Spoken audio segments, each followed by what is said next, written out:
let's get started with our second section. We're now going to go into the background. Before getting involved in the text itself, we want to look a little bit at the background. Who was the one writing? Who are the recipients? And, what are some interesting things about the place that he's writing to? So we want to do some background research. I've spent the last, few weeks trying to figure out, the history of the writer Paul and who the Philippian people are and things like this. So here are some things that I've found.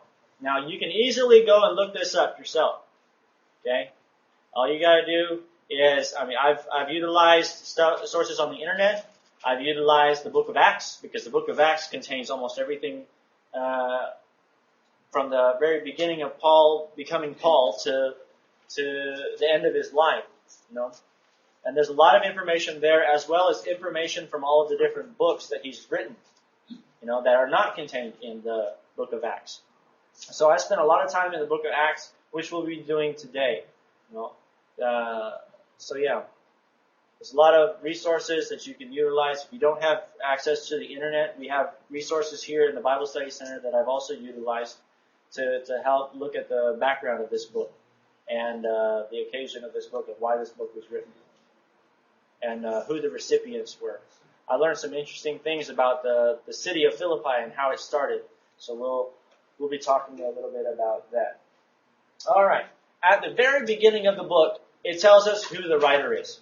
A lot of times we'll find that either at the beginning or at the end of the book, the writer will tell who he is, right? Sometimes, though, there are situations where we don't know who the writer is, such as the book of Hebrews, right?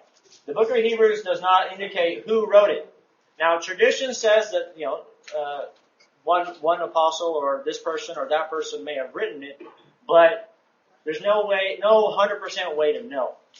Most of the books, however, there is a way to know, because the writer himself says this is from Ron. In this particular one, we see that there are two people working together to write this, Paul being the first.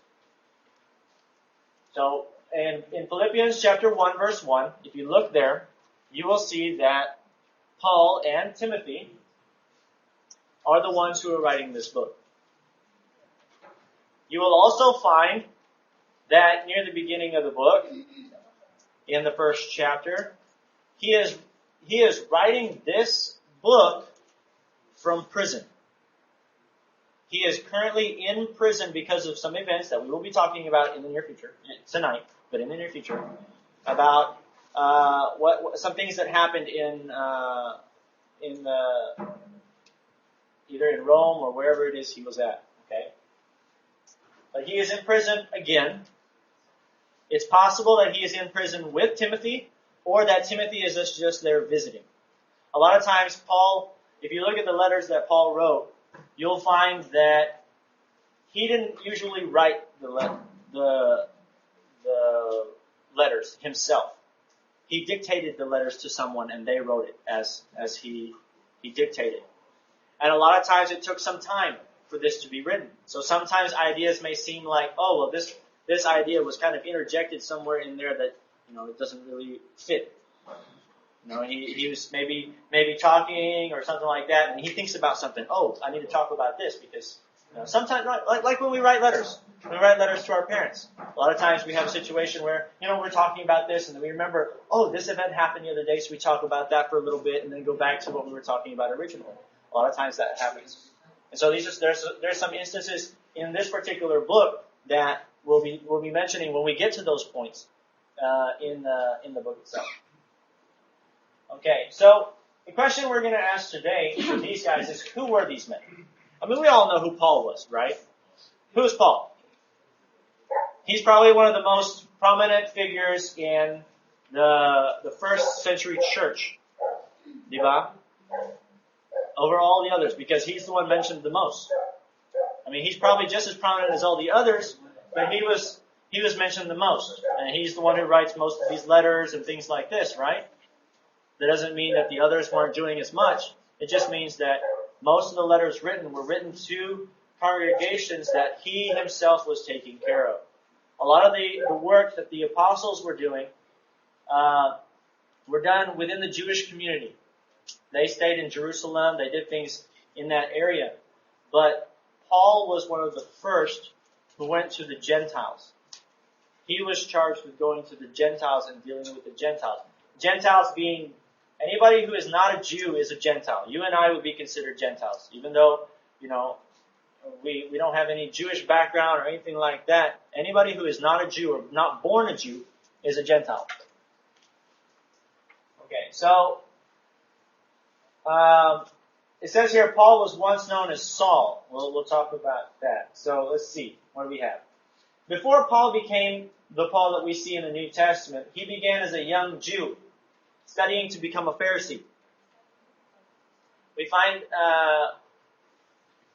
out in I think it's chapter 22 of Acts that he studied under a man named Gamaliel, right? Okay, his name was originally Saul, but as we know later on, after he became a Christian, his name was changed to Paul. Okay, so he studied under a man named Gamaliel. Acts 22, verse 3.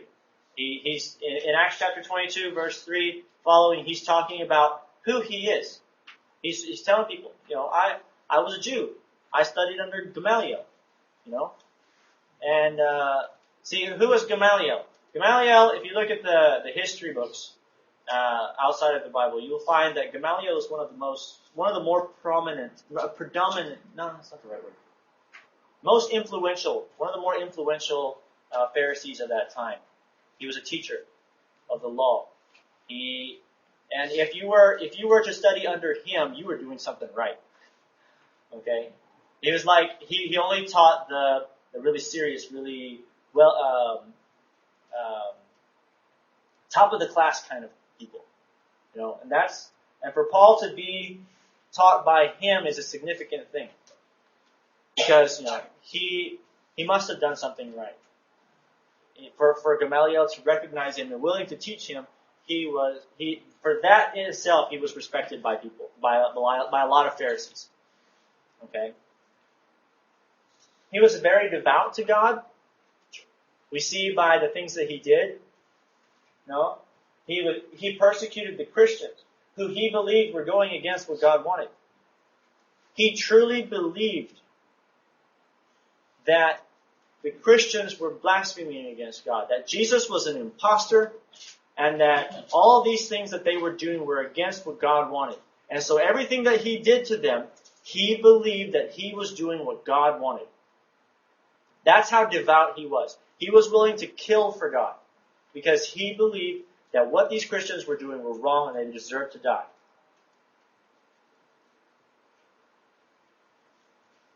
He hunted them down, put them in prison, and even killed them with no remorse. Right? Our first encounter with Paul is in the book of Acts, is in chapter 7. Chapter 7 is the speech given by Stephen. Stephen was one of the Christians during that time. And he went to the synagogue, the Sanhedrin, which was the Jewish council at the time. He spoke to them and told them about Jesus and the things that they did and that they were responsible for. They were responsible for killing the Christ, the Son of God. And because of the things that he was saying, because of the allegations that he was making towards these people, they were upset. They were furious to the point that they wanted him dead. And this was Saul's first. After this point, the persecution of the Christians began. It began with Saul. And when they put him, as a result of the speech, led to his death, with Saul being the one giving the thumbs up. He didn't actually throw the stones, but he was there and he witnessed it and he approved it. Right? He was there holding the coats of the people who were throwing the stones. And from that point forward, he was on the hunt. And he hunted down these people who he believed were doing things that were against what God wanted. And God wanted him to kill them. God wanted him to stop them, whatever the cost. That's what he believed. And that's how devoted he was to God. Yeah, so this was the beginning of many murders that Saul was responsible for.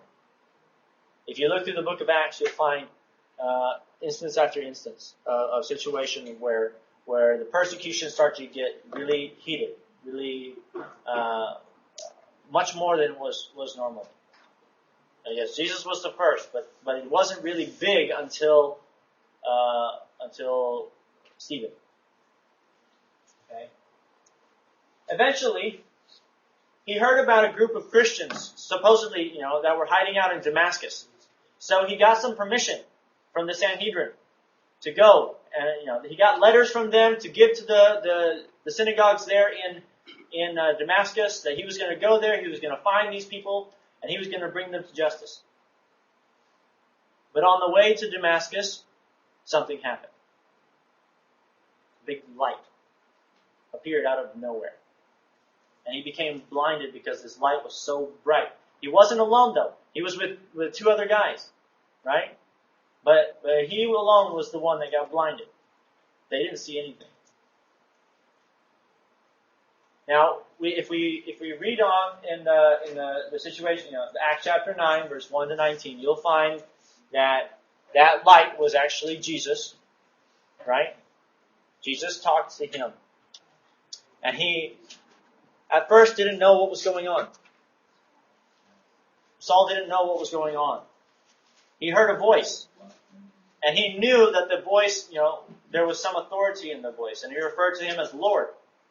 Thinking, it was God. Whenever he found out it was Jesus, it got him to thinking, well, maybe something is wrong here. Maybe something I'm doing is wrong. Why would, all the things that I thought about Jesus are actually wrong. I thought he was an imposter, but, he's here now.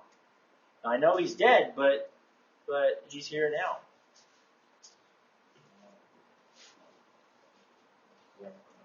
He later on, after this, when they got to Damascus, Jesus told him to seek out Ananias. No, Ananias was told to seek out Saul. Excuse me. And Ananias talked to Saul. Of course, you think about this. I want you to think about Ananias' situation. I'm about to go to talk to the guy who is persecuting us, who has killed many of my fellow brothers and sisters. I would probably be a little afraid and a little bit upset. In fact, if you read, you'll see that that's kind of his attitude about it. But God tells him to go. And so he goes, and he talks to Saul, and he explains what was going on, all these things. He was blinded for 3 days. He couldn't see. And after the third day, Ananias, his blindness was gone. That instance changed him. Changed him for the better. Because now, at first he thought that what the Christians were doing was wrong. That what the Christians were doing was against what God wants. They were blaspheming, things like this. Christ dying on that cross. He said that was a good thing because he deserved to die. No? But finding out that was not the case, and that all of that was all planned by God. When Saul found this out, he had this new knowledge, this new understanding about his situation. And because he was devoted to God, this devotion transferred to his now new beliefs about things, a new understanding about things. Yeah, Saul was immersed, and at that moment became he became one of the people he was persecuting. The hunter, the number one hunter, became the hunted. Almost like that. In fact, in Acts chapter 9, verse 19 following, just after that situation, it shows how quickly this change happened. He obviously the change happened rather quickly. He went directly to the Sanhedrin there in Damascus, right? And he told them about this situation, this instance where this man Jesus comes to me. I can't see for 3 days, and Ananias and all this stuff, and what happens? They try to kill him. They plot to kill him. They're not going to have any of it. Surely, you would think that they would listen to one of their own, because he was a Jew. He was a Pharisee. In fact, he was a well-respected Pharisee. He was rich. And he was well-respected because he personally had this vendetta against the Christians. And for him to do this, to go against everything that he believed, they didn't understand it. They thought he was crazy. And they tried to kill him. They tried to stop it, because they wouldn't have any of it. If you keep reading in the book of Acts, see, all this stuff's coming from the book of Acts. I'm just going down the story. You can read this anytime. Just go to the book of Acts, start in chapter 7 and read. Just keep reading until you get to the end of Acts. And that's everything that happened to Paul and as a result of Paul and the others. At that moment, the Sanhedrin situation, at that moment, when he found out that they were plotting to kill him, he ran. He lost everything. His social status was gone. His financial situation, he had to leave everything. He just had to give it up. Because now, he is the hunted.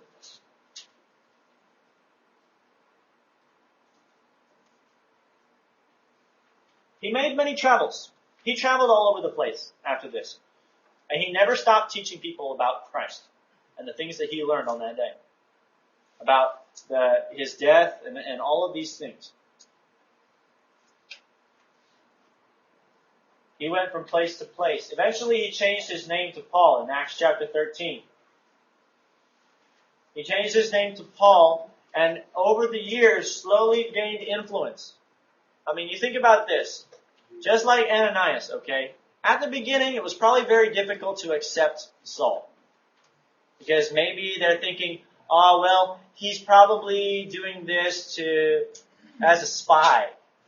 He wants to spy on us. But when people started seeing his seriousness and then all of these things, and he became one of the most influential guys in the first century Christianity. And he went from place to place, as we will see in a little bit. He worked with several people over the course of his Christian life. There was Barnabas, there was Timothy, Titus, Silas, Luke. The list goes on. And you can read all these things. He had disagreements with certain people. In fact, Barnabas and him, at the very beginning, he was with Barnabas. And they would work together. They went from place to place together. But because of a disagreement, they separated and went their own separate ways. But continued to do these things. Jon Mark was one that went with with Paul. Was it Barnabas? I can't remember right off the top of my head. I'll have to look that up again. But yeah. And he dealt with many people. Aquila and Priscilla, which was a husband and wife team that went and spread the word as they went. We'll talk about them here in a little while too. Timothy, who he is with now, Silas, when he was imprisoned in Philippi, he was there with Silas, with Timothy, and with Luke. So the four of them were together, but the two, Silas and Paul, were put in prison because of, we'll talk about that once we get to that point. I don't want to jump ahead too quickly. In the New Testament, we can find that he went on several missionary journeys to different places. He went on several journeys. He went from Jerusalem up to, he went all sorts of places. In fact, it's all there. You just read through the book of Acts. We're going to look at one specific trip because Philippi is included in that trip. Remember, our goal tonight is to look at the background of Philippi and how Philippi is involved in Paul's life. Right? So, Philippi. Here we have a map. Now, I know you can't really see the words and things on here. I apologize for that. I couldn't get it any bigger. So just bear with me, okay? I just want to give you the layout of the situation. Here's Italy. You guys know where Italy is, where Rome is, on a map, on a world map. You have Israel is right here in this area. That's the Sea of Galilee. Okay? So we have Italy here. We have Israel there. This was Asia, Macedonia. So this gives you an idea. This is where Greece is. No. Crete. This is where Greece is. Okay. And the second missionary journey, he started here in Antioch. Okay. You see that star? He started and ended there. And he went from here to Tarsus, which was where he was from. Then he went to Derbe, to Lystra. When he got to Lystra, he met a man. His name was Timothy. Timothy. This is where he meets Timothy. And because of everybody had good things to say about Timothy and his devotion to God and things like this. And because of this, Paul decides to bring him with him. And from that point, Timothy goes with Paul, and they do a bunch of stuff. And there are times where when Paul's going somewhere, he leaves Timothy to continue encouraging the brothers here, and then goes and continues on his way. But then later on, calls for Timothy, and Timothy comes, and he's a continuous companion with Paul, and he does many things with him. It's no surprise that this letter was written, since it was written much later in their life. They have this good relationship. They're doing these things together. This letter was written during that time. So he goes to Antioch, and he gets up, and right here is our city of Philippi. Right here, right at the top. This is his first time to speak, to preach in Europe. Okay? It's his first time to speak in Europe. His first church that he started. Now, I say he started a church. There's actually some events that happened in that area that caused people to be converted to Christ. They became Christians, and they grouped together and continued to meet together. And that's kind of what happened in each of these places. And churches were started because of what they were taught, what they were telling, what they were saying. Everywhere they went, they continued to preach and teach Christ. Despite having situations where people would put them in prison, would beat them almost to death. These kinds of things. These men were crazy. As far as the world is concerned, these men were crazy. Because why would any human being with any common sense subject themselves to that?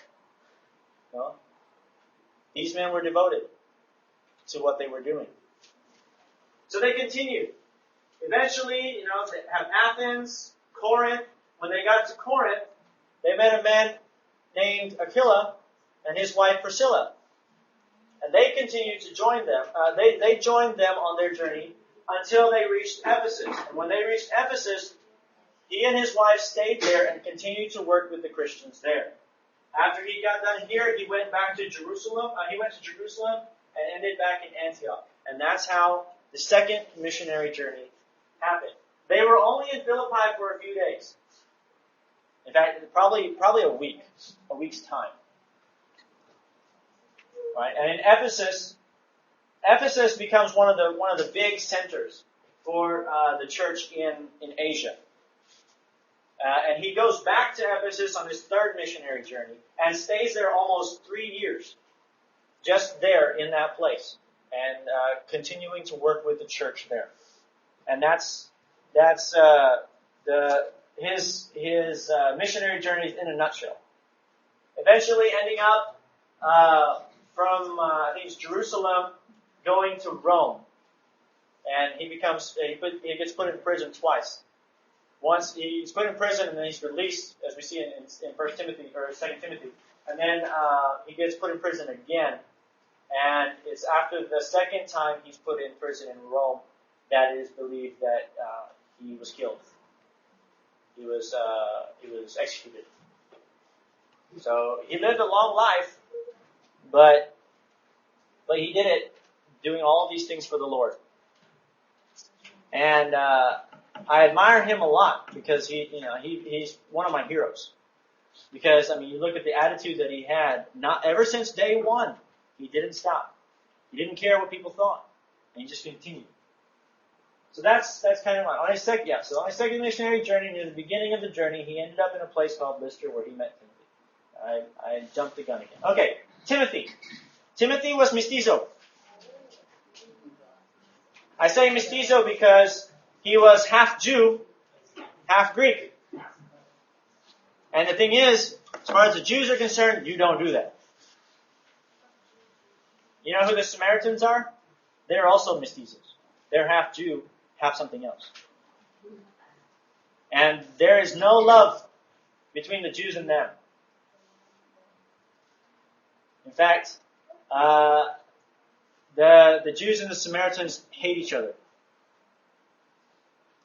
There's always awe between the two, especially during the time of Jesus, that this was going on. But Timothy was half.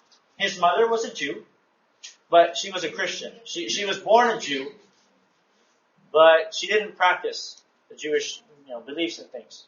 She was a Christian. His father was a Greek.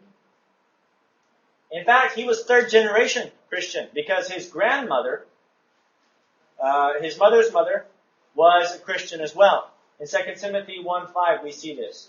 It talks about the faith of your grandmother, which in turn was the faith of your mother, which is also found in you. It's talking about Timothy. So he's third generation Christian. He grew up as a Christian, something that Paul didn't have the luxury of doing. We also know that he was young. And when he started, he was young. In fact, when he was left in Ephesus and left in different places, he was told by Paul on several occasions not to let people look down on you because you are young. When he started out, he was young. I would say, maybe not a teenager or something like that, but he was young as far as, I've had people say, "Oh, you're young. You don't, things like this." It's possible he was probably my age. I don't know. There's no way of really knowing. But the fact that he's young says that some people had a hard time accepting what he was saying. They're just thinking, he's young, he doesn't know what he's talking about, kind of thing. But Paul tells him on several occasions not to let people look down on you because you're young. But he was a companion of Paul, and he learned a lot of things from Paul. And we see that even though Paul he was separated with Paul for sometimes he was separated, sometimes he was with him. He never stopped doing what God wanted. He was just as devout to God as Paul was, even at his very young age. And the fact that the people from Lystra spoke highly of Timothy, Paul decides to bring him along with him, and that starts a very, very interesting relationship that doesn't end until much, much later. See, when this book was written, it is possible that it was written during the first imprisonment in Rome, which means it was kind of near his death. He didn't die. He was actually released after the writing of this, but was imprisoned again a few years later. And in that second imprisonment in Rome, he was killed. Now, this is just one theory. There's no 100% way of proving it, but there's a lot of things in the Book of Philippians that could lean towards that theory. We'll talk about that when we get to the actual text of the book itself. Right? So during the writing of this letter, we see that Paul and Timothy are together. Whether they are both in prison, it's uncertain. We know that Paul is in prison. It's possible that Timothy is too, but some of the statements that Paul makes about wanting to send Timothy to do this or do that, it would be very difficult for him to send Timothy if Timothy was in prison with him. So it's possible that Timothy is visiting while they're writing these things. Okay, it's uncertain whether or not he's by himself or not, but like I said, we'll talk more about that when we get into the book itself. So they were only in Philippi for a few days, and after that they continued on to places like Athens, Corinth, like I said, where they met Aquila and Priscilla. To Ephesus, they didn't spend very long time in Ephesus. He spent 3 years in Ephesus on his third journey. In fact, when they completed the second journey, it was estimated that about 1 year later, or before a year took place, he went on his third journey and ended up in Ephesus and stayed there for more than 2 years, not quite 3 years. So he eventually got to Jerusalem and then returned to Antioch where he began. And that was the end of the second missionary journey. Like I said, after this one, about a year later, starting in Jerusalem, went up to Ephesus, or ended up in Ephesus, and stayed there for over 2 years. Not quite 3 years. So, that's the writers. It's not everything, but as far as how it relates to Philippi, I mean, I could easily do a 3-day seminar on Paul and all the different things that he did, and that probably still wouldn't have enough time to cover everything, because he did a lot of things. He influenced a lot of people, but this is sufficient to give us a background idea of what kind of a person Paul was, and what kind of person Timothy was, because they were very similar in their ideas. They were crazy people, willing to put themselves in harm's way, didn't really care what other people said about them or what they were saying. I mean, you think about Paul. Once the Pharisee hunted Christians, became the hunted, as always looking over his shoulder, making sure that he's not being followed or things like this. People are hunting him.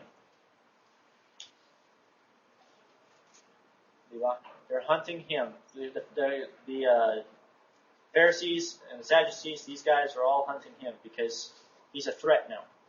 One of their own goes against them. So Philippi, not Philippines, but Philippi. Philippi, right here. There.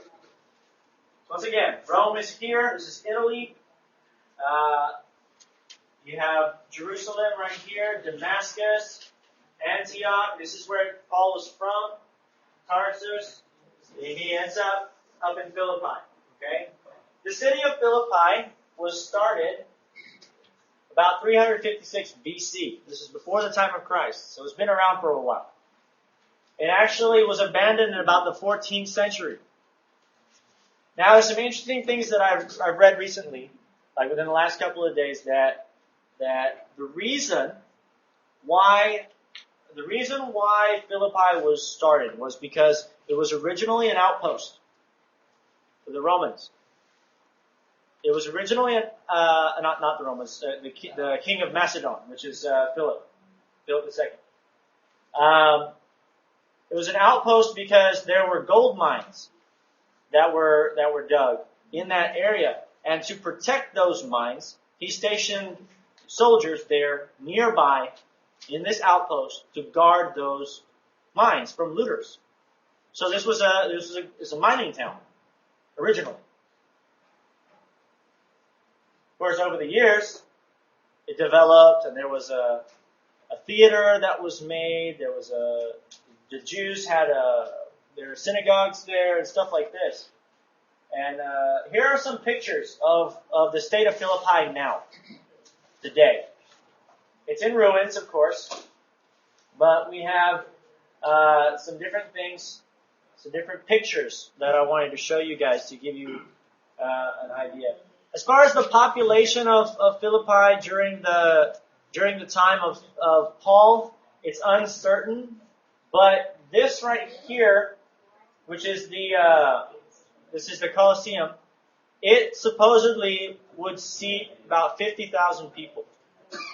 So it probably never did seat 50,000 people, but it was built to seat the whole population of supposedly. That's the theory. There's no real way of proving what the population was during that time, but during the time of Paul, Philippi was under the control of the Roman government. Okay? Philippi was under the control of the Roman government, and so this is a prison. Some is traditionally accepted that this is where Paul was put, but it's not for sure. Because in the story where he's put in prison, an earthquake destroys the cell. So whether it destroyed it completely or not, it's not sure. And then surely they've fixed it from that time forward. I don't know. But here's the city from the area from the up high up on the mountainside. Just to give you an idea, just to give you a picture of what is going on. That's actually kind of big. If you were seeing people down there, they would probably be. This is a road that they installed. You see the car? See the car? That gives you an idea of how big the place is. That's a car. It's a decent sized city. It has a wall around it. Things like this. Has a mountain on the one side to guard it. So it's a fairly decent city.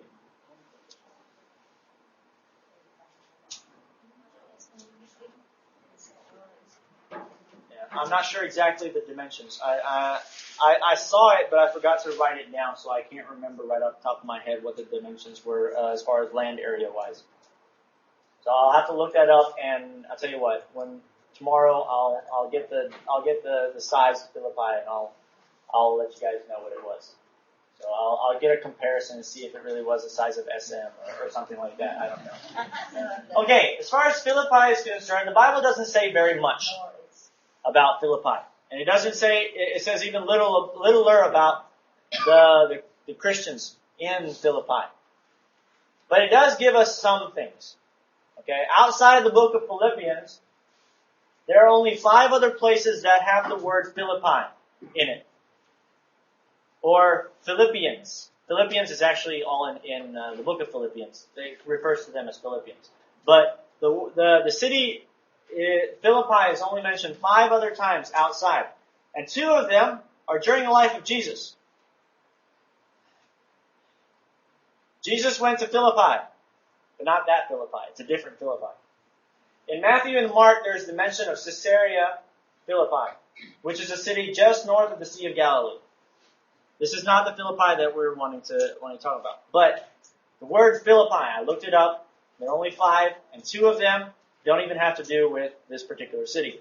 The other 3, however, do. 2 of which are found in the book of Acts. In fact, Acts chapter 16. Acts chapter 16 is the story where Paul, on their second missionary journey, arrives to Philippi. And this is where we're going to talk about some of the events that happened. But if you would, please, everybody turn to Acts chapter 16, verse 12 to the end of chapter 16. And we're going to talk a little bit about some of the things that happened during their time in Philippi. Okay, in verse 12, or verse 11, following up to verse 15, is the story about a woman named Lydia. Okay, now Lydia, as they were walking, they were talking to a group of women, and Lydia talks to them. Her job was, she was a seller of purple cloth. Now, during that time, purple dye was very difficult to make. it was only reserved for those that could afford it. So those who were rich, would buy purple clothing and stuff like that. But so she was kind of well off because of that situation, though. But it talks about her, and they were talking to a group of women, and she was there, and she accepted the message and was immersed. Right?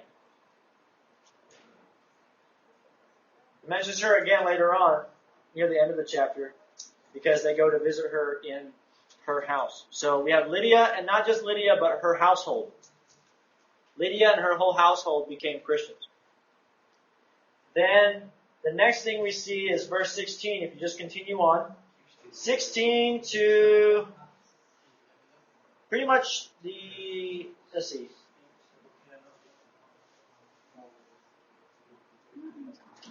16 to verse 19, I believe.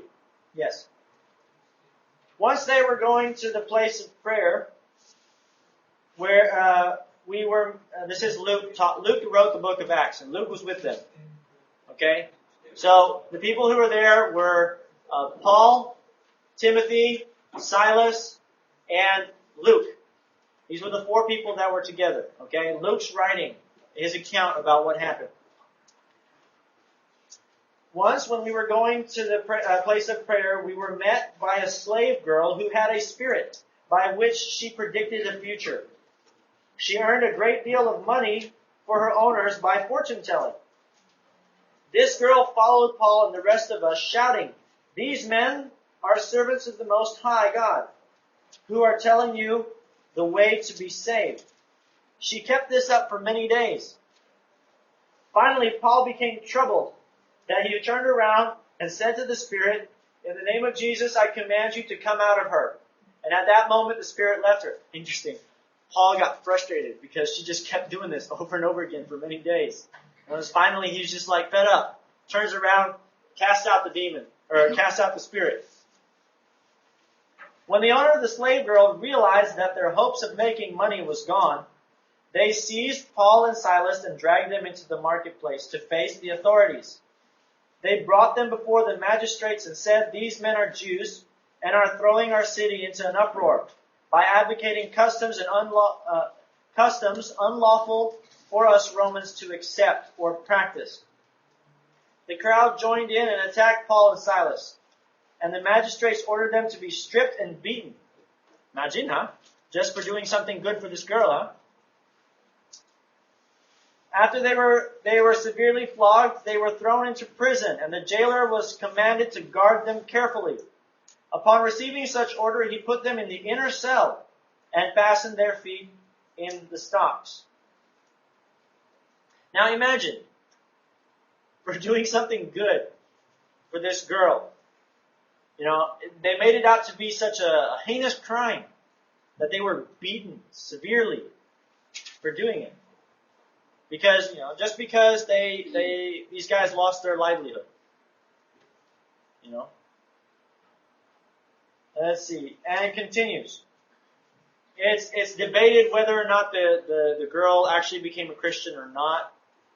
Some scholars believe she did, some scholars believe she didn't, but there's nothing here that says yes or no on that. It's just that the spirit was taken out of her. Okay? So let's see. About midnight, Paul and Silas were praying and singing hymns to God, and the other prisoners were listening to them. Suddenly there was a violent earthquake, and the foundations of the prison were shaken. At once all the prison doors flew open, and everybody's chains came loose. The jailer woke up, and when he saw the prison doors open, he drew his sword and was about to kill himself, because he thought that the prisoners had escaped. But Paul shouted, "Don't harm yourself, we're all here."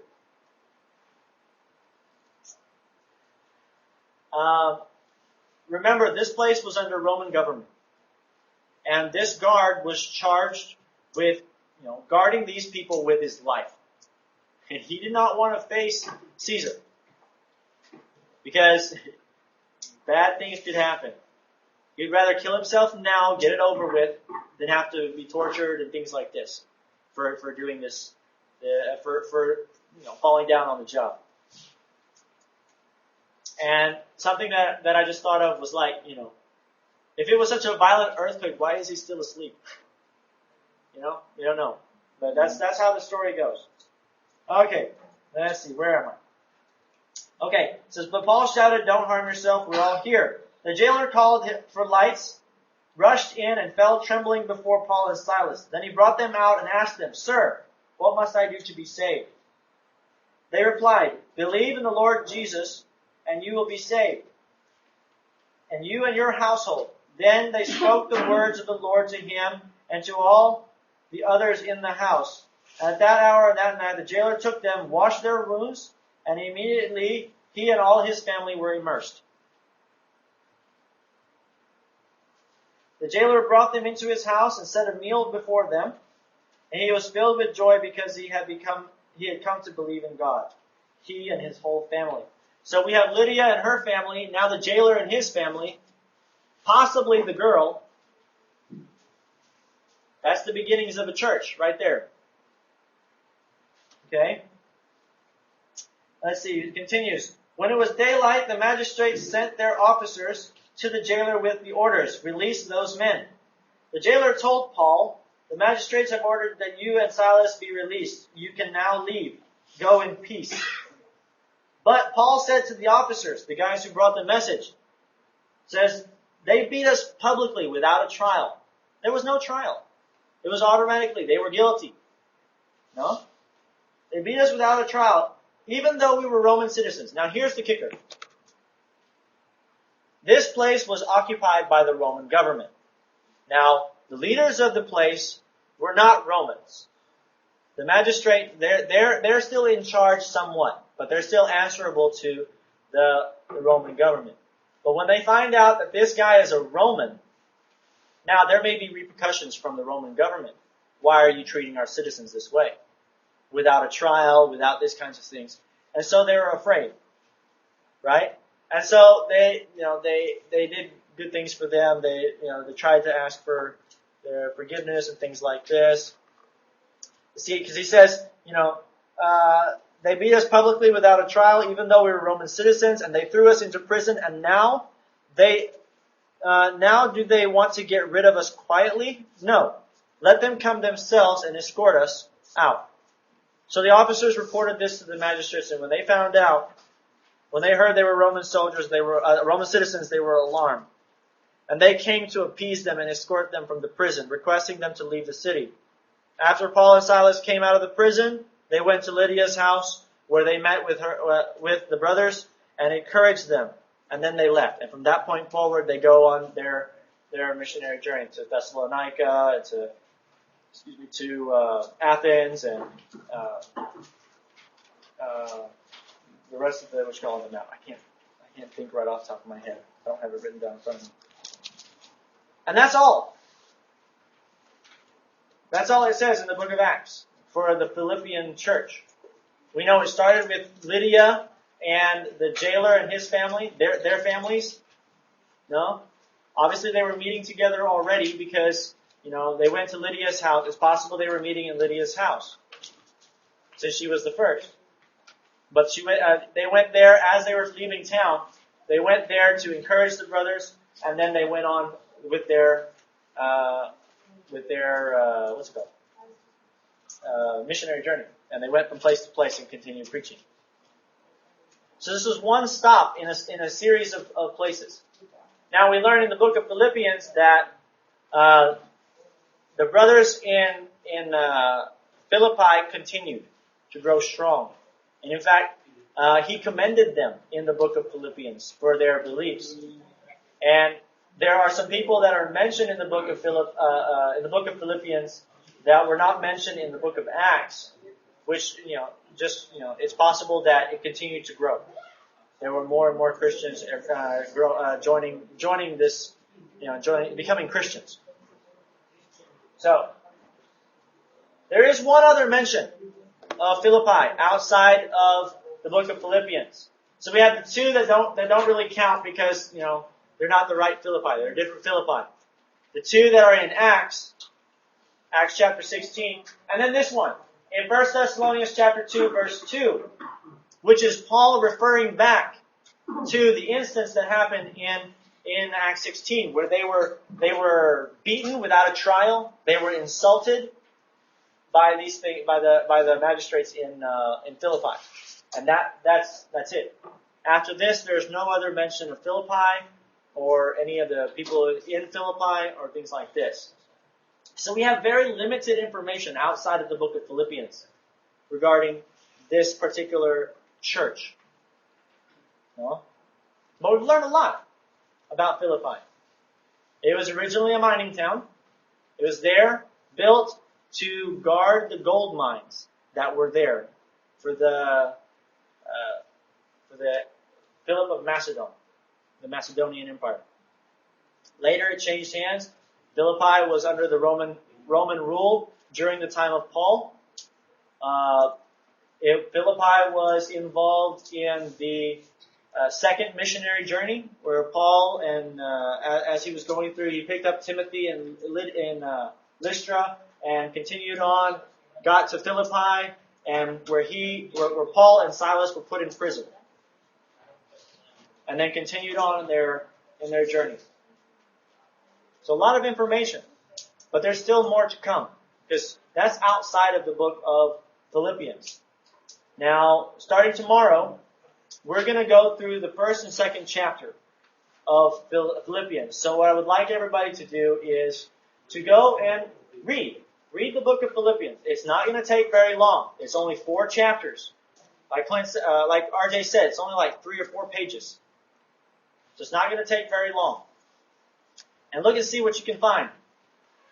And see if you can find any information about the Christians there in Philippi and what kind of people they were, and what the relationship between them and Paul was. And we're going to talk about that tomorrow. Okay? So it's 8:05. We've gone over time gamay, and I hope everybody has enjoyed this study so far. We're not done.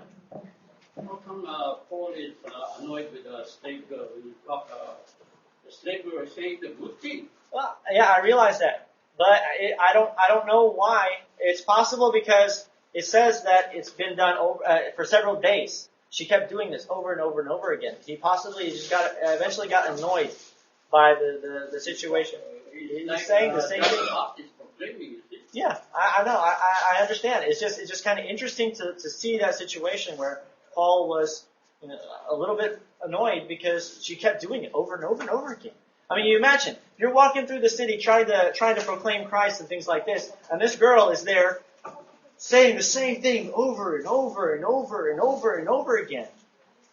You know, until Paul finally was like, "Okay, get out. The Spirit needs to get out." You know? I don't know what was going through his head. But it's interesting to think about. So yeah, next lesson will be looking at the actual letter by Paul and Timothy to the Philippian church, and we'll go through the first 2 chapters.